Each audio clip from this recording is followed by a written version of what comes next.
Est-ce que Pocognoli a vraiment les épaules pour entraîner l'AS Monaco? Salut tout le monde, c'est TMF et aujourd'hui, vous l'avez compris, nous allons parler de l'ancien entraîneur de l'Union Saint-Gilloise, un entraîneur qui est parti en cours de saison pour le plus grand malheur des Belges, mais peut-être pour le plus grand bonheur des Monégasques.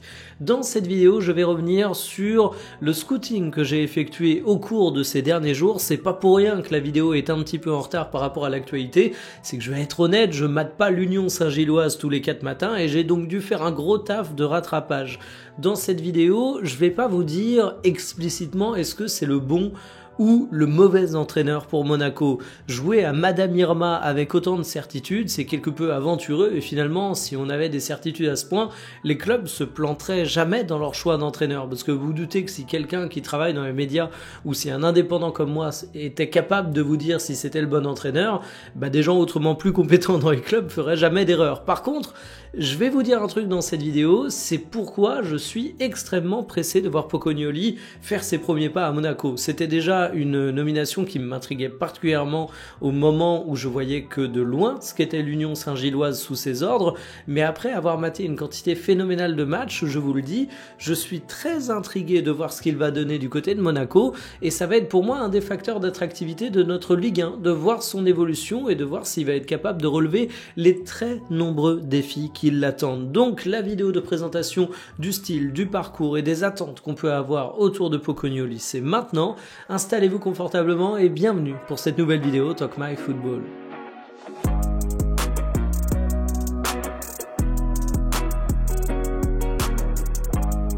Quelles sont les attentes autour de Pocognoli à Monaco? Vous le savez, il prend la suite d'Adi Hutter et selon moi, Adi Hutter avait une part de responsabilité à Monaco, mais c'était pas le seul coupable de la situation actuelle. J'ai fait une vidéo entière et plutôt longue où je décris ce qui, selon moi, pose problème à Monaco. Je vais pas revenir là-dessus, mais pour comprendre les attentes autour de Pocognoli, faut comprendre pourquoi Adi Hutter a été viré. Et là-dessus, c'est plutôt simple.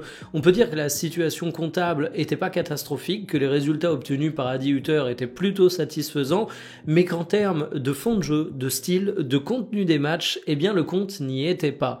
En fait, Adi Hutter, c'est un entraîneur qui, sur ce début de saison, a profité de résultats en trompe-l'œil. Monaco a parfois eu un petit peu de réussite dans ses matchs et surtout n'a jamais réussi à mettre sa patte sur le jeu monégasque. Du côté de l'AS Monaco, battez une équipe qui est quand même assez romantique. Je sais pas quelle image vous avez de Monaco, mais moi, c'est pas une équipe que je vois comme étant un club de bétonneurs. Au contraire, ça parle un football qui est plutôt attrayant. Je suis pas en train de vous dire que sous Adi Hutter ça bétonnait, mais par contre, le football attrayant, il était assez loin.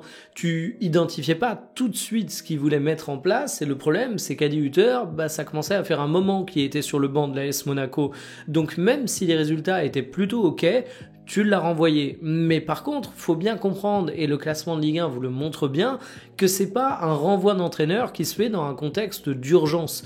Il y a beaucoup de clubs de foot qui virent leur entraîneur au moment où ils ont des résultats absolument catastrophiques, la maison est en train de cramer, et c'est donc une solution d'urgence. Pour Adi Hutter, il n'y avait pas tant d'urgence que ça. Du coup, le changement d'entraîneur, c'est le fait d'assumer tes ambitions. Oui, l'AS Monaco doit obtenir des résultats, l'AS Monaco doit se qualifier en Ligue des Champions, mais l'AS Monaco doit aussi pratiquer un football attrayant. Et là, ça vous fait comprendre à quel point la mission va être complexe pour Pocognoli. Il va remplacer un Adi Hutter qui n'était pas le seul responsable des déboires de Monaco, donc le contexte n'est pas si simple que ça. Et en plus, il n'arrive pas seulement pour avoir des résultats, mais pour avoir des résultats et la manière, ce qui est quand même un sacré challenge pour l'entraîneur. Surtout que Pocognoli, vous allez voir son CV, c'est un jeune entraîneur. C'est un jeune entraîneur déjà par son âge, puisqu'il a 38 ans, mais c'est également un jeune entraîneur par sa carrière sur le banc, puisqu'il a débuté il y a pas si longtemps que ça. Je vous montre tout de suite la petite page Wikipédia, on va pas faire semblant, c'est le truc le plus clair pour que vous compreniez son parcours, et vous vous rendez compte qu'il a une grande carrière de joueur. Et j'ai pas peur de le dire, une grande carrière de joueur, parce que évidemment c'est pas Lionel Messi, mais en tant que latéral, il a quand même une carrière dont il peut être extrêmement fier. Il est passé par des grands clubs en Belgique, il a été international et il a fait toutes les classes de jeunes, il a eu quelques piges dans des clubs étrangers. Finalement, Pocognoli, c'est un mec qui, avant même de se poser sur un banc, eh bien, connaissait très bien le football en tant que joueur. Et justement, le fait de se poser sur un banc, vous voyez les années, ça n'a pas attendu très longtemps pour lui. Sitôt sa carrière de joueur terminée, il s'est lancé dans le coaching. On l'a d'abord vu chez des jeunes, mais sa première grande expérience, c'est à l'Union Saint-Gilloise à l'été 2024. Et il signe un contrat de seulement 2 ans. Ça vous montre que c'était déjà un pari à l'époque. Un pari qui a été gagnant. Il a remporté le championnat via la phase de play-off, CF, les particularités de l'organisation du championnat belge, mais c'était un véritable exploit. Et pour mesurer l'exploit, au-delà des grands articles qui vous disent que l'Union Saint-Gilloise avait pas remporté le championnat belge depuis je sais pas combien d'années, ben on peut comparer l'effectif de l'Union Saint-Gilloise à celui du Club Bruges par exemple. Voici la valorisation de l'effectif de l'Union Saint-Gilloise pour la saison précédente, 131 millions d'euros, donc une équipe plutôt modeste avec Puertas et Ivanovic comme valeur marchande principale. C'est pas de la superstar, même si attention, Ivanovic il est parti cet été du côté du Benfica pour 23 millions d'euros, donc c'était pas n'importe qui. Vous allez me dire, ok, mais ça reste une belle valorisation d'effectif par rapport à ce qu'on voit en Belgique. Bon, ben, le Club Bruges, c'est quasiment le double en termes de valorisation. Et ils ont beaucoup de joueurs de talent. Si on regarde les principales valorisations de leur équipe la saison passée, eh ben, t'as beaucoup de joueurs que j'aimerais bien voir dans nos équipes de Ligue 1. C'est pas peu dire que d'évoquer ça.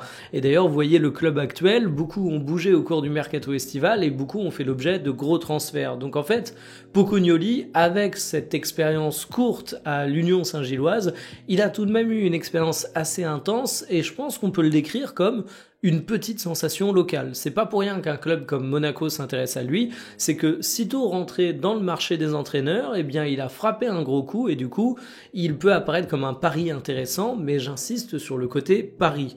Alors concrètement, comment Pocognoli fait jouer ses équipes et à quoi on peut s'attendre du côté de l'AS Monaco? Il y a un truc que j'aime bien voir à chaque fois, c'est la petite présentation des clubs et comment le nouveau club va vendre son nouveau coach. Du côté de Monaco, on a tendance à parler d'un entraîneur qui a mis en place une équipe extrêmement solide avec une défense à 3 qui laissait passer très peu de choses, un pressing ambitieux qui est d'ailleurs au sommet du football belge et une verticalité qui était très présente. Si on veut présenter ça de manière améliorative, on pourrait dire que l'Union Saint-Gilloise sous Pocognoli, c'était une équipe relativement moderne et agressive. Si on veut présenter ça de manière péjorative, on peut dire que c'est une équipe défensive qui mettait le bus et qui derrière était en transition rapide. Évidemment, ni la manière améliorative ni la manière péjorative vous donne une idée très précise de ce qu'est l'Union Saint-Gilloise sous Pocognoli, et j'ai même envie de dire que ce résumé, je le trouve un peu foireux, parce qu'en fait, la principale caractéristique qui ressort de cette équipe sous Pocognoli, c'est le fait qu'elle avait une capacité à s'adapter.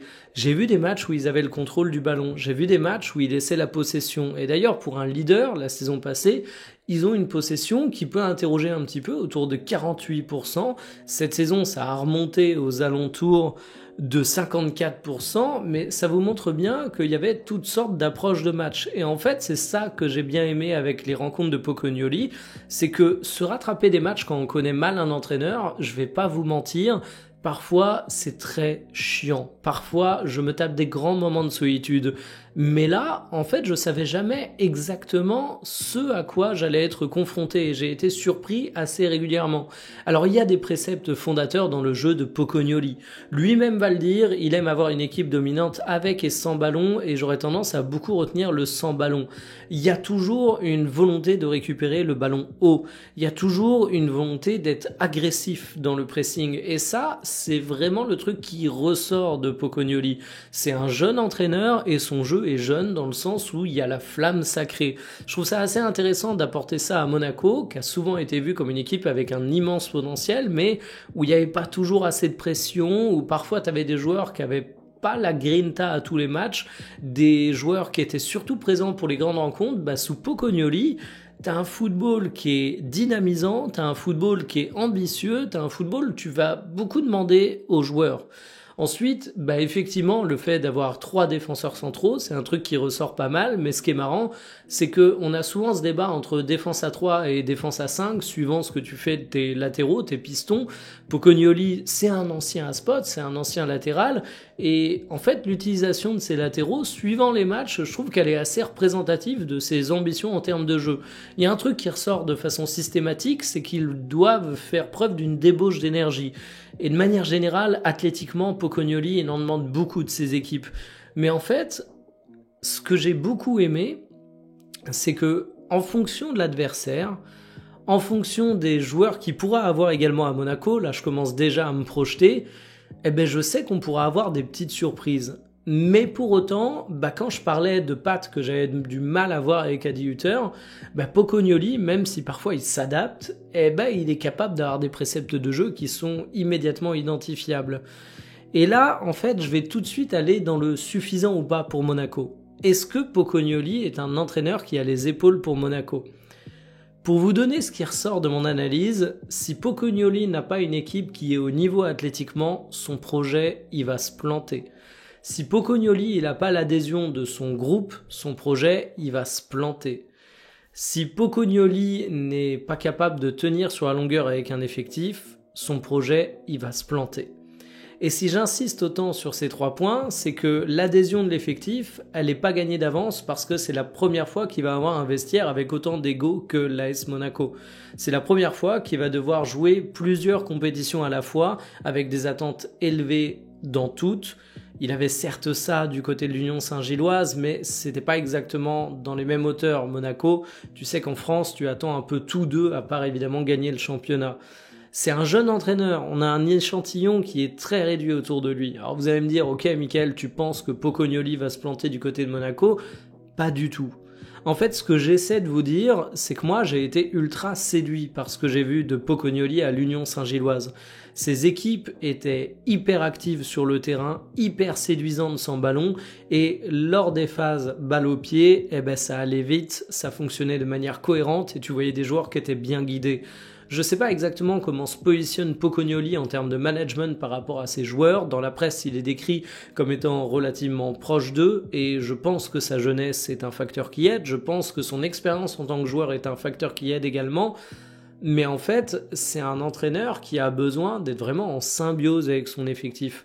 Je trouve que c'est un mec qui a beau avoir une capacité d'adaptation très forte à ses adversaires, il a tout de même besoin d'un effectif qui va être capable de respecter ses préceptes de jeu. Ça veut pas dire que c'est un mec à la Antonio Conte qui va forcément avoir besoin de faire un mercato très ambitieux quand il rejoint une équipe parce qu'il a besoin de profils compatibles avec son foot, mais ça veut dire qu'il a besoin d'être dans un contexte suffisamment sain pour qu'il ait une confiance totale qui l'aide à embarquer tout son groupe. Et en fait, je rêve de voir Pocognoli réussir à Monaco parce que sur ses premiers pas d'entraîneur, c'est ultra prometteur. C'est ultra prometteur non seulement parce qu'il a eu des résultats, mais surtout parce que je le redis, moi quand je rattrape des matchs pour apprendre à connaître un entraîneur ou une équipe, j'ai tendance à bien m'ennuyer, on va dire ça pour être poli, et sur les rencontres de Pocognoli, c'était pas du tout le cas. Donc franchement, j'espère que ça va le faire du côté de Monaco, mais ça m'a l'air d'être un entraîneur qui est exigeant. Donc je pense que le meilleur truc pour résumer son arrivée à Monaco, c'est de dire que c'est un pari, mais que c'est un pari qui a de l'envie. Et vous savez quoi ? Ça me plaît. Et je suis pas supporter monégasque, mais si je supportais l'AS Monaco, je serais content de ce choix. Parce qu'avec Adi Hütter, on commençait à se faire sédater. On commençait à s'endormir tout doucement, mais on se demandait si à un moment on allait finir par se réveiller. Bon, avec Pocognoli, peut-être qu'on va se faire réveiller avec une grosse paire de claques dans la tête, peut-être qu'on va passer un sale quart d'heure, mais au moins, il va y avoir de la vie, il va y avoir de l'espoir, il va y avoir du mouvement. C'est un entraîneur qui a de grandes idées, c'est un entraîneur qui a de grandes exigences, et je pense que c'est ça qu'il faut du côté de l'AS Monaco. Reste à voir si son manque d'expérience sera pas trop préjudiciable pour lui. Sur ce, je vous souhaite un excellent week-end footballistique. Je vous donne rendez-vous la semaine prochaine. Kiffez bien, salut.